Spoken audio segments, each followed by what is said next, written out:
পশুর যত লোম আছে এই লোমের পরিবর্তনে আল্লাহ পাক রব্বুল আলামিন তোমাদেরকে একটা একটা করে নেকি দিবেন। বলেন সুবহানাল্লাহ। এই পশুটা যখন কুরবানি দিবেন, কুরবানির আগে সুন্দর করে গোসল করাবেন।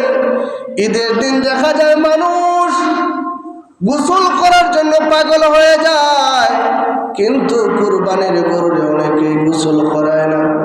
ও দুনিয়ার মানুষ, তোমরা এই কোরবানির পশুটাকে সুন্দর করে গোসল করাইবা। গোসল করানোর পরে ভালো একটা জায়গার মধ্যে বাঁধবা।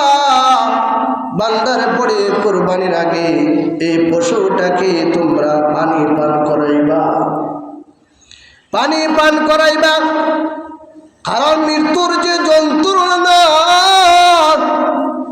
দয়াল নবীজি বলেন যখন সকরাত হবে রে, তখন যদি তোমাদেরকে 7 সাগর 13 নদীর পানি দেওয়া হয় তাহলে তোমাদের তৃষ্ণা মিটবে না। এই জন্য এই পশুটাকে তোমরা যখন সুন্নত তরিকায় কোরবানি দিবে তখন এটাকে পানি পান করাইবে। তারপরে দাঁড়ানো চুরি দ্বারা কি করবে, জবে দিতে হবে। অনেকে দেখা দায় না দেয়, ভূতা দায় না দেয়। হুজুরে তো 1 বছর খাওয়াইছি, খাওয়াইয়া শক্তি বান্ধাইছি, যদি কষ্ট হয় হুজুরের হবে। ভূতা দাদে দেখা ঠেলাইতে ঠেলাইতে ফুসাইতে ফুসাইতে দেওয়ান খাটে না। এমনই ভাবে যদি তোমার গলার মাথায় ফুসাইতা কেমন লাগলো না তুমি নিজে বুঝছো।